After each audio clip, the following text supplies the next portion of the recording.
नमस्कार। वर्ष 2021 का बजट असाधारण परिस्थितियों के बीच पेश किया गया है। इसमें यथार्थ का एहसास भी और विकास का विश्वास भी है। कोरोना ने दुनिया में जो प्रभाव पैदा किया, उसने पूरी मानव जाति को हिलाकर रख दिया है। इन परिस्थितियों के बीच आज का बजट भारत के आत्मविश्वास को उजागर करने वाला है और साथ ही दुनिया में एक नया आत्मविश्वास भरने वाला है। आज के बजट में आत्मनिर्भरता का विजन भी है और हर नागरिक, हर वर्ग का समावेश भी है। हम इस बजट में जिन सिद्धांतों को लेकर चले हैं वो हैं ग्रोथ के लिए नए अवसरों, नई संभावनाओं का विस्तार करना, युवाओं के लिए नए अवसरों का निर्माण करना, मानव संसाधन को एक नया आयाम देना, इंफ्रास्ट्रक्चर निर्माण के लिए नए नए क्षेत्रों को विकसित करना, आधुनिकता की तरफ आगे बढ़ना, नए सुधार लाना। साथियों, नियमों और प्रक्रियाओं को सरल बनाकर आम लोगों के जीवन में ईज ऑफ लिविंग को बढ़ाने पर इस बजट में जोर दिया गया है। ये बजट इंडिविजुअल्स, इन्वेस्टर्स, इंडस्ट्री और साथ ही इंफ्रास्ट्रक्चर सेक्टर में बहुत सकारात्मक बदलाव लाएगा। मैं इसके लिए देश की वित्त मंत्री निर्मला जी को और उनके साथी मंत्री अनुराग जी और उनकी टीम को बहुत बहुत बधाई देता हूं। साथियों, ऐसे बजट देखने को कम ही मिलते हैं जिसमें शुरू के 1-2 घंटों में ही इतने सकारात्मक रिस्पांस आए। कोरोना के चलते कई एक्सपर्ट्स ये मानकर चल रहे थे सरकार आम नागरिकों पर बोझ बढ़ाएगी, लेकिन फिस्कल सस्टेनेबिलिटी के प्रति अपने दायित्वों को ध्यान में रखते हुए सरकार ने बजट साइज बढ़ाने पर जोर दिया। हमारी सरकार ने निरंतर प्रयास किया है कि बजट ट्रांसपेरेंट होना चाहिए। मुझे खुशी है कि आज अनेक विद्वानों ने इस बजट की ट्रांसपेरेंसी की सराहना की है। साथियों, भारत कोरोना की लड़ाई में रिएक्टिव होने के स्थान पर हमेशा ही प्रोएक्टिव रहा है।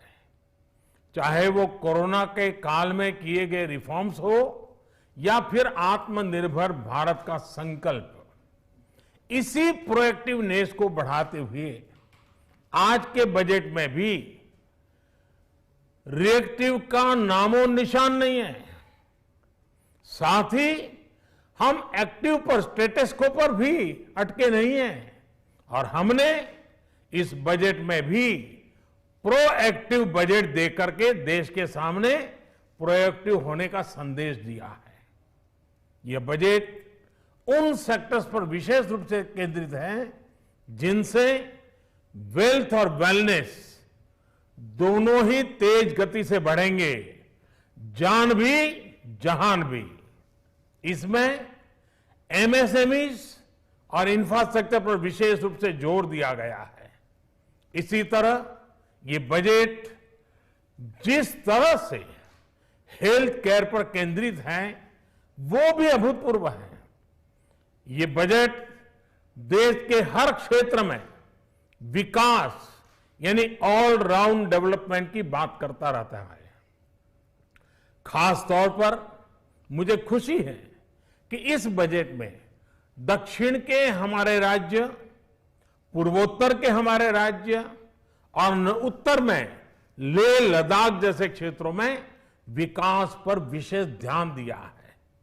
ये बजट भारत के कोस्टल स्टेट्स जैसे तमिलनाडु, केरल, पश्चिम बंगाल, इनको एक बिजनेस पावर हाउस बनाने की दिशा में एक बड़ा कदम उठाए। नॉर्थ ईस्ट के राज्य जैसे असम के अनएक्सप्लोर्ड पोटेंशियल को टैप करने में बजट बहुत बड़ी मदद करेगा। इस बजट में जिस तरह से रिसर्च एंड इनोवेशन इकोसिस्टम पर बल दिया गया है, जो प्रावधान किए गए हैं, उनसे हमारे युवाओं को ताकत मिलेगी। भारत उज्जवल भविष्य के लिए बहुत ठोस कदम रखेगा। साथियों, देश के सामान्य मानवी का, महिलाओं का जीवन आसान बनाने के लिए उनके स्वास्थ्य, स्वच्छता, पोषण, शुद्ध जल और अवसरों की समानता, इस पर इस बजट में विशेष बल दिया गया है। बजट में इंफ्रास्ट्रक्चर पर खर्च में अभूतपूर्व वृद्धि के साथ साथ कई व्यवस्थागत सुधार किए गए हैं, जिसका बहुत बड़ा फायदा देश में ग्रोथ और जॉब क्रिएशन, रोजगार के लिए बहुत लाभ होगा। देश में एग्रीकल्चर सेक्टर को मजबूती देने के लिए, किसानों की आय बढ़ाने के लिए इस बजट में बहुत जोर दिया गया है। कई प्रावधान किए गए हैं। एग्रीकल्चर सेक्टर में किसानों को और आसानी से और ज्यादा ऋण मिल सकेगा। देश की मंडियों को यानी एपीएमसी को और मजबूत करने के लिए, सशक्त करने के लिए एग्रीकल्चर इंफ्रास्ट्रक्चर फंड से मदद का प्रावधान किया गया है। ये सब निर्णय ये दिखाते हैं कि इस बजट के दिल में गांव है, हमारे किसान है।